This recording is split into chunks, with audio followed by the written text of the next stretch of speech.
안녕하세요. 여러분들의 진로 강사 강연하는 철옥수수입니다. 오늘 역시 또 이렇게 토론 놀이터를 마련해 보았습니다. 다양한 주제로 토론해보는 이번 순간에 저희가 극한 친구와 함께 즐거운 토론 시간 가져보려 합니다. 또 만나서 반갑고요. 계속 진행하겠습니다. 네, 바로 들어가 보자. 오늘 우리가 이야기해볼 토론 주제는 한국 교육이에요. 어땠어? 한국에서 12년 동안 교육받으면서? 약간 좀 애매하다. 애매하다. 너는 어떤 것 같아? 일단 나는 그건 가장 좋았던 게 내 또래 애들과 12년을 같이 보낸 거잖아.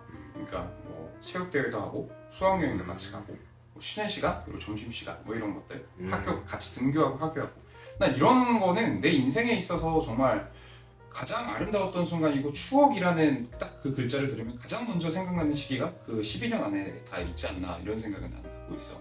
아, 그지 맞아. 그치. 그거는 그래서 나도 그랬어. 많은 이들이 한국 교육에 대한 뭔가 답답함이나 불만감은 갖고는 있겠지만 그럼에도 불구하고 그 12년간의 교육과정 시간 속에서 많은 행복과 추억들이 난 있을 거라고는 생각은 해. 그래서 나의 12년은 돌이켜보면은 막 괴롭고 고통스러운 시간은 확실히 아니었어. 행복하고 즐거운 시간이었는데 아쉬운 점. 너가 말했던 것처럼 아쉬움 그리고 더 나아간다면 좀 비효율적인 것들이 좀 많이 느껴지긴 했었지. 또 한편으로는 굳이 이렇게 안 하고 이렇게 하면 더 좋을 텐데. 약간 그러니까 우리 저번에 했던 말이랑 똑같은 것 같은데, 그러니까 건강해지기 위해서 운동을 하는 건 어떤 필연적인 선택일 수 있단 말이야. 근데 건강을 위해서 모든 이들이 올림픽에 출전할 필요는 없다고 우리 이야기했었잖아. 그래. 근데 나는 좋은 게 있어. 한국 교육이 뭔가 모든 학생들을 다 올림픽을 출전시키려고 하는 그런 교육은 아닌가라는 생각을 했었어. 그러니까 공부하는 기계를 만드는 것 같은 그런 느낌을 많이 받았었거든. 또 거기서 승자는 극히 제한돼. 그치. 그러니까.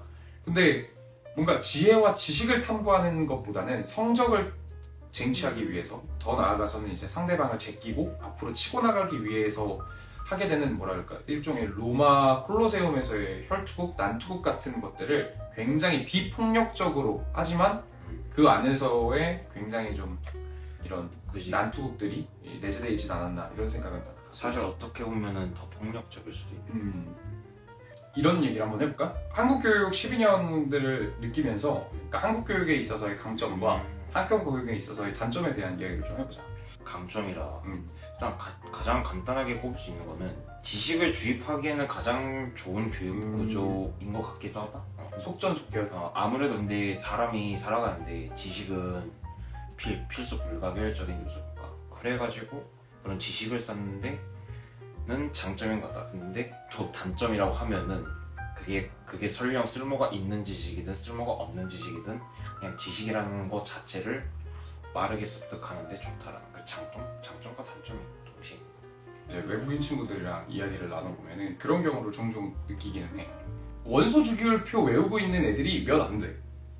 근데 한국 사람들 웬만하면 원소주기율표 수엘립의 빙탈지에서 쫙 무슨 구구단 외우듯이 이렇게 쫙 나열한단 말이야. 아, 네 맞아. 근데 너가 말했던 게 같은 맥락이라고 느껴져. 그러니까 정말 지식을 하나를 코드 입력하듯이 입력하는 데만큼은 가장 대표적인 교육 방법이 아닌가. 주입에는 최적화돼요. 머리를 열고 그냥 이렇게 쏟아붓는 거지. 담기긴 담기거든. 그래서 이게 장점과 단점이 동시에 들어있어. 그렇다면 이제 한국 교육에 있어서 단점은 또 뭐라고 생각해? 설령 이게 아니어도 그냥 공부 말고 다른 게 맞는 사람도 있고, 이제 너처럼 말빨이 되게 좋아가지고 정산주수 같이 말이 나와가지고 이제 강연 같은 걸로 가는 경우도 있고, 다양한데 우리나라는 길을 딱 하나로 들어왔어. 여기서 도태되면 그냥 끝이다 이거야. 이제 그 다음부터는 진짜 각자 도생이 되지. 확실히 느껴졌던 거는 12년 동안 한국 교육을 받아보고 나서 졸업한 이후에 활용도가 정말 좋진 않은 거야. 맞아.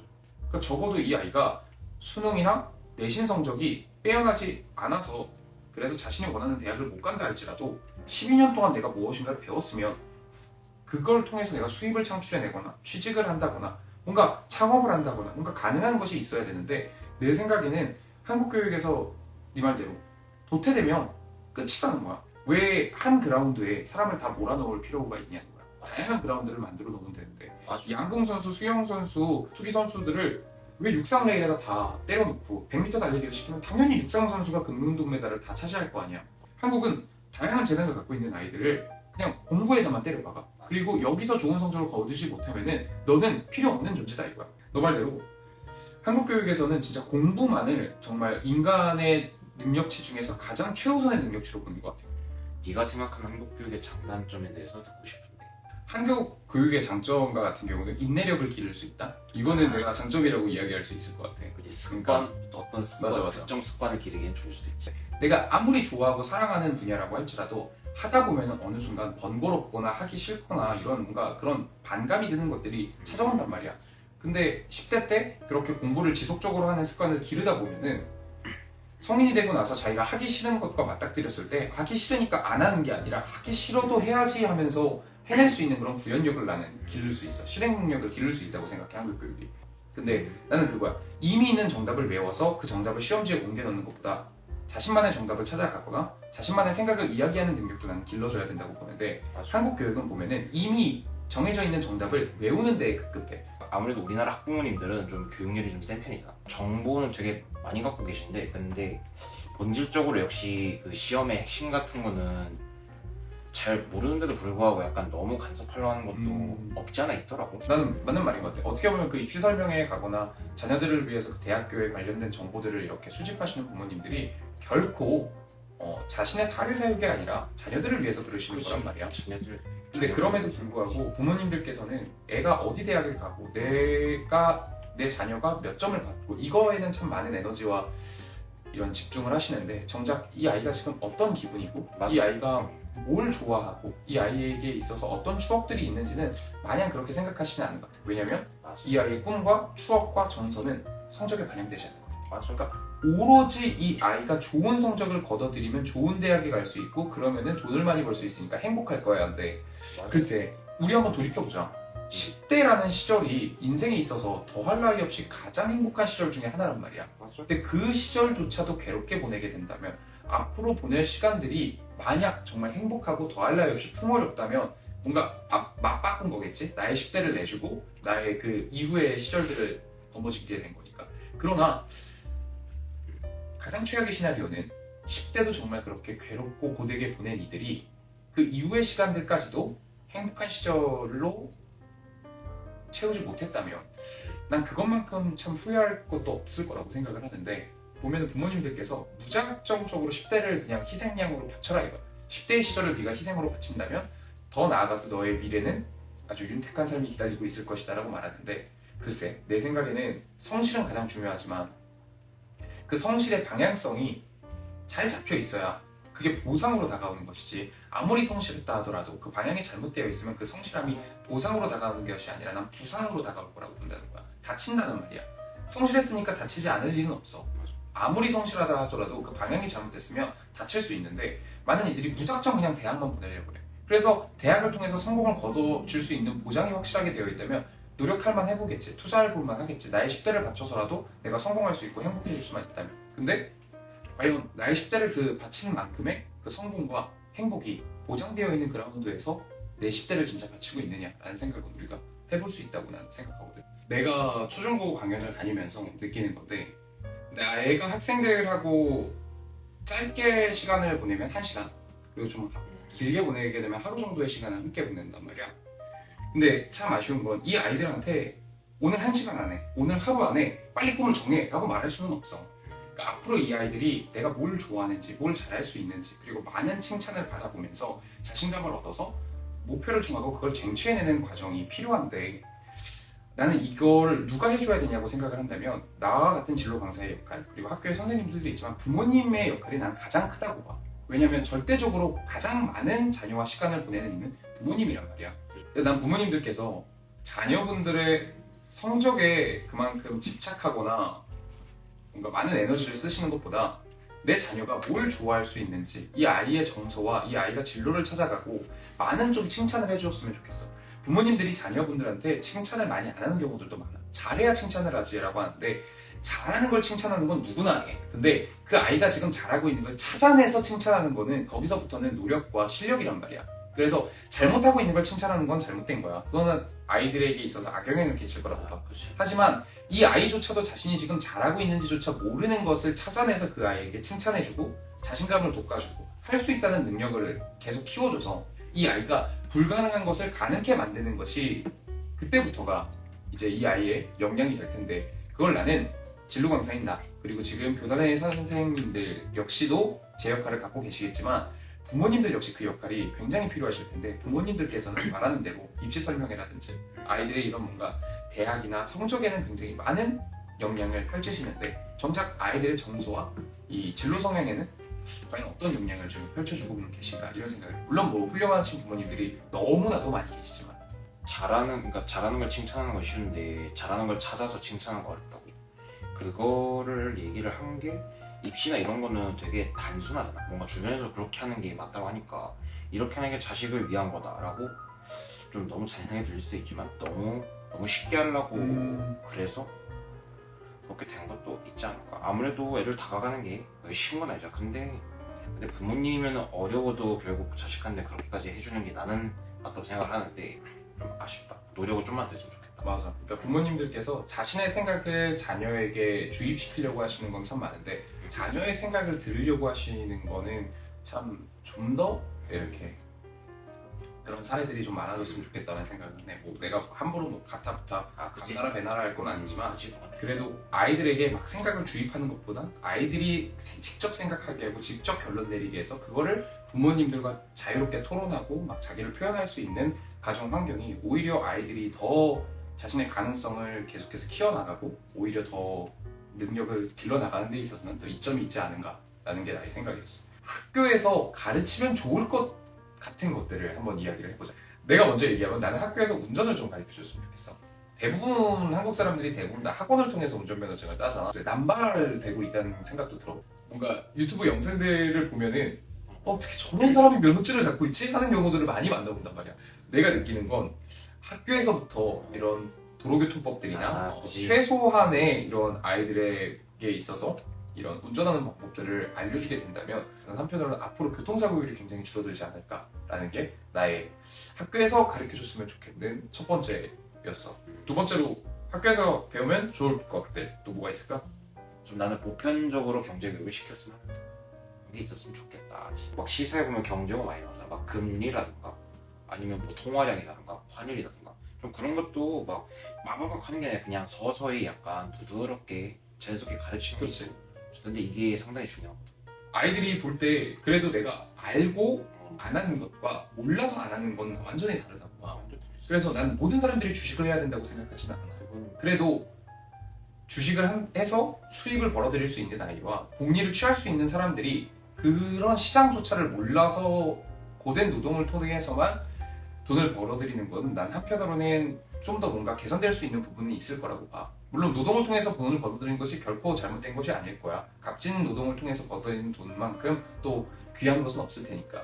하지만 난 적어도 아이들이 현금과 통장 잔고에 있는 숫자의 차이가 뭔지는 좀 알았으면 좋겠고, 그치. 은행이라는 것이 어떻게 돌아가고 있고 세계금융이라는 것 자체가 어떤 역사를 가져서 지금 현재 돌아가고 있으면 이제 앞으로 세계금융이 어떻게 바뀌게 될 건지도 난 알 수 있을 거라고 봐.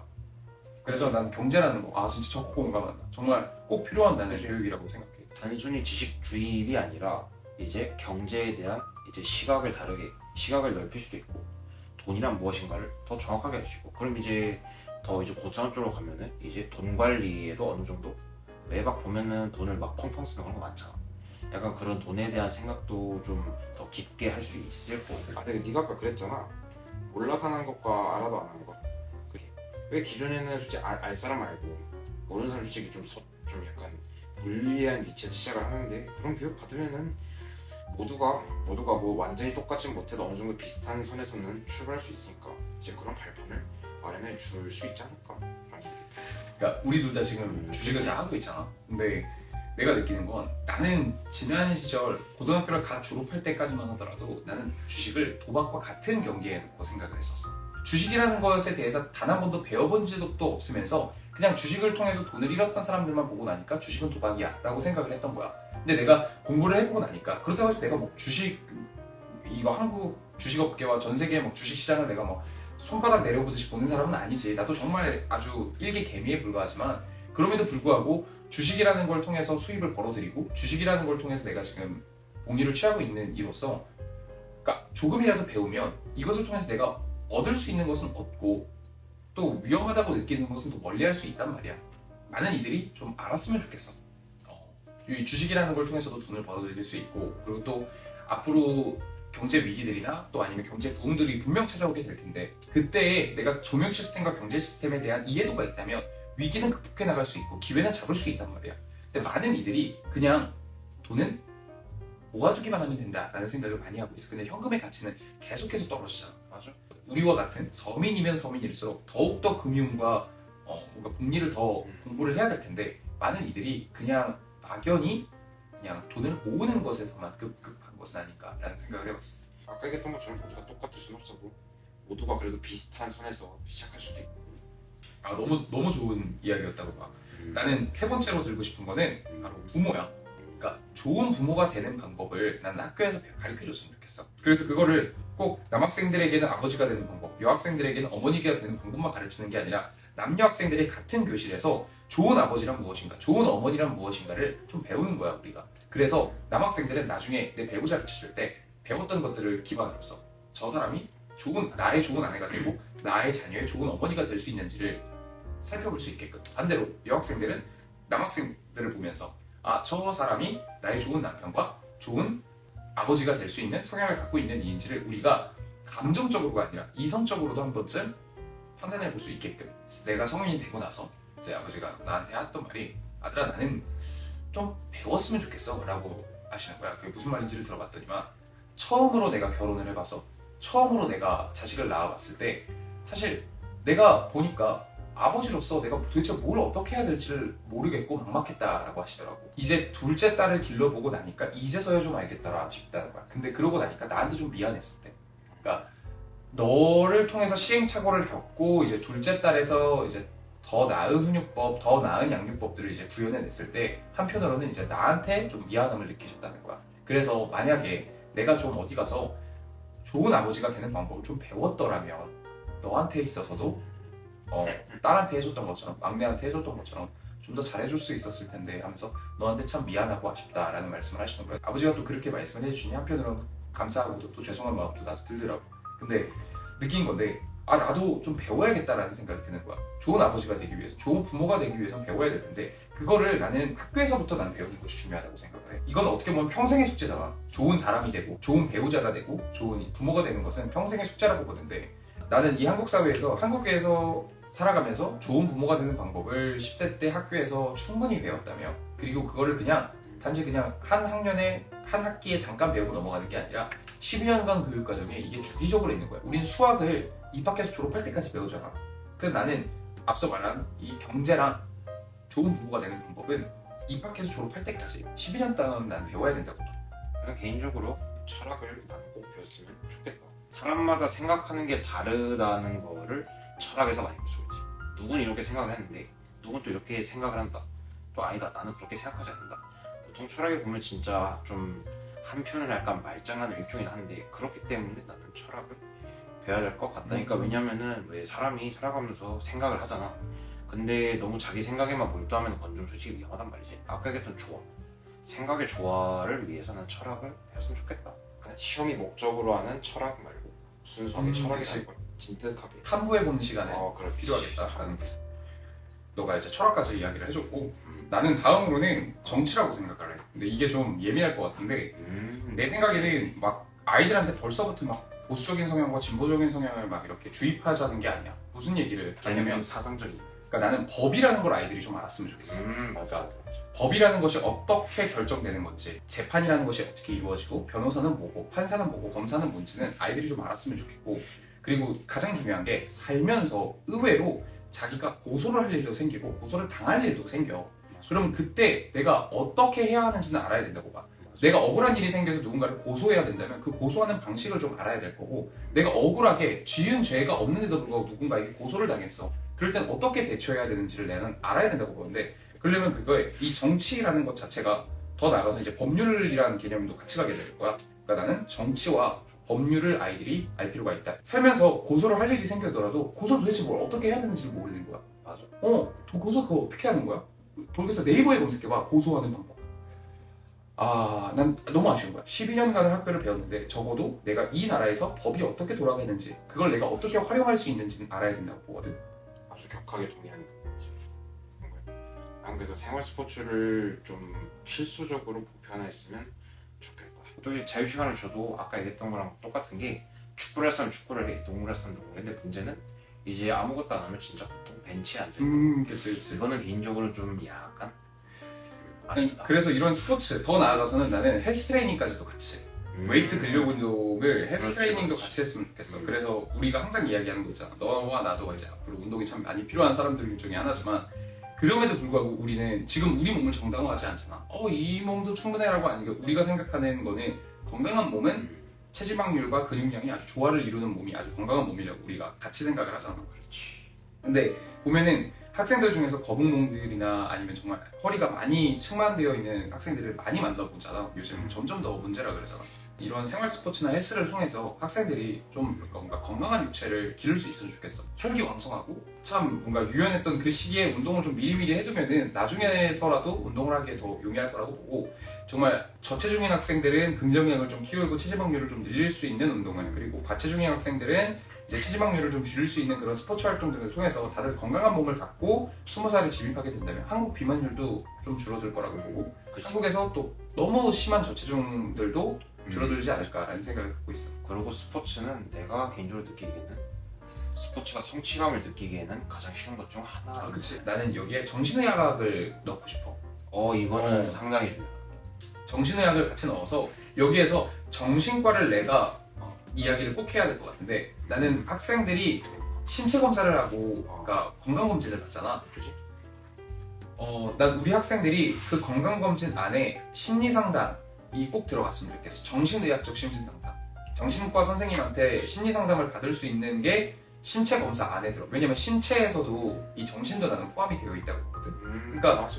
이 아이들한테 있어서 내가 우울증에 걸리거나 뭔가 그런 정신학적으로 내가 힘들어진 시기가 찾아왔을 때 그걸 어떻게 극복할 수 있는지 병원에 가는 것이 결코 잘못된 것이 아니라는 것을 어렸을 때부터 나는 교육을 받았으면 좋겠어. 그래서 내가 아프면 왜 우리 진짜 흔한 말이잖아. 감기에 걸려서 아프면 병원을 가듯이 마음의 병이 걸리면은 정신의학과를 찾아가는 것처럼 당연한 것이 될 수 있게끔 12년 동안 아이들에게 지속적으로 정신의학적 교육들을 받게 되면은 내가 우울할 땐 어떻게 해야 되는지, 내가 막 분노가 치밀어 오르고 내가 자기 조절이 안 될 땐 어떻게 나의 화를 다스려야 되는지를 어렸을 때부터 좀 배우면은 지금과 같은 안타까운 범죄 사례들을 나는 확연히 우리 사회에서 줄일 수 있을 거라고 난 감히 한번 생각해봤어. 청소년 때 가뜩이나 감정이 가장 많이 요동치는 시기니까 그러니까. 그걸 맞아. 잡아줄 필요도 확실히 있어.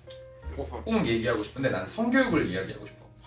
근데 좀 진지한 성격. 난 이 성교육도 똑같이 12년간의 교육 과정에 포함이 지속적으로 돼야 된다고 봐. 더 나아가서 진정한 아이들한테 성관계 방법도 좀 배웠으면 좋겠어.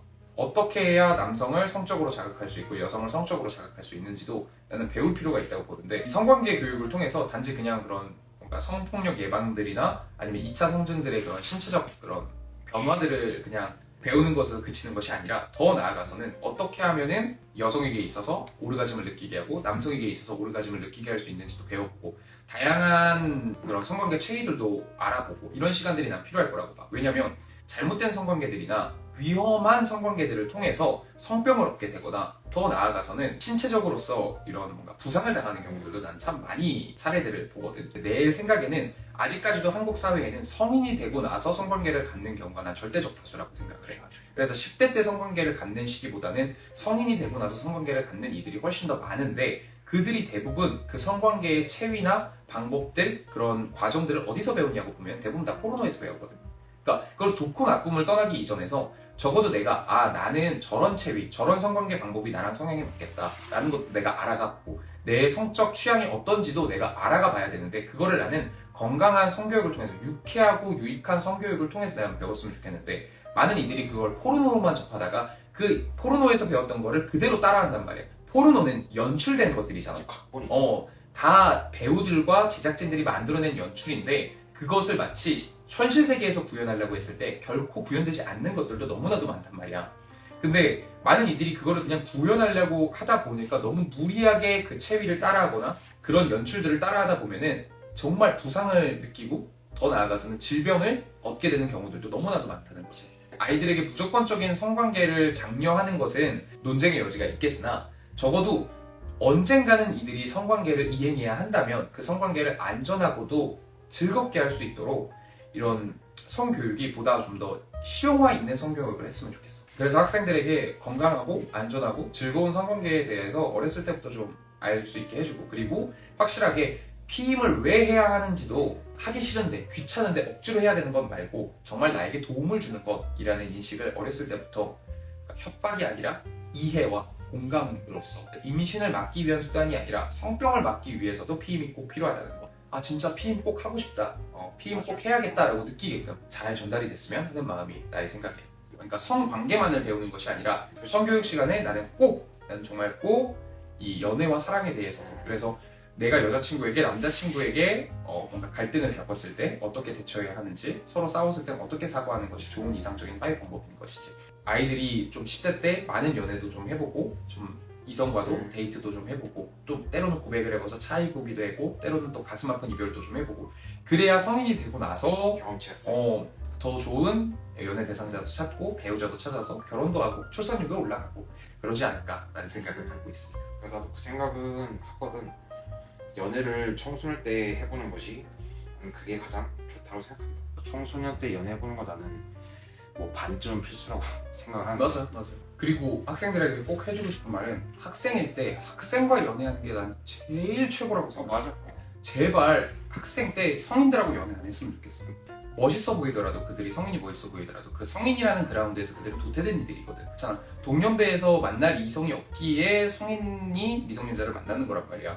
그렇기 때문에 미성년자 여러분들한테 하고 싶은 말은, 미성년자일 때는, 학생일 때는 학생을 만나는 게 제일 최고야. 왜냐면 맞아. 학생이 교복을 벗는 딱 그 순간, 성인이 돼버리는 순간 미성년자와 만나는 그건 범죄란 말이야. 그러니까 그지. 교복을 입을 때 가장 예쁘게 만날 수 있는 사람은 교복을 입은 사람과 만나는 거야. 성인 되고 나서 롯데월드 아무리 교복 입고 가봤자 진짜 학생들이 교복 입고 가는 그 풋풋함을 따라갈 수는 없어. 학교 다닐 때 여자친구 손잡고 학교 등교하고, 학교할 때 여자친구 손잡고 여자친구 집까지 데려다주는 그런 풋풋함이야말로 정말 인생에 있어서 가장 좀 아름다운 사랑 중에 하나가 아닐까라는 생각을 좀 해본다. 이렇게만 된다면 적어도 내가 12년간을 졸업하고 나면은 사회생활에서 활용할 수 있는 게 정말 많은 거야. 이렇게 해서 한국 교육에 대한 이야기들을 다양하게 이야기를 나눠봤습니다. 부디 이 이야기가 밑도 끝도 없는 불편함을 쏟아내는 것이 아닌 보다 더 나은 교육 환경을 꿈꾸기를 바라는 이들의 생각으로서 받아들이기를 바라며 이제 정리를 해보도록 하겠습니다. 마지막 인사 부탁드립니다. 토론 들어주셔서 감사하고요. 다음에도 또 이렇게 또 같은 자리에서 뵙겠습니다.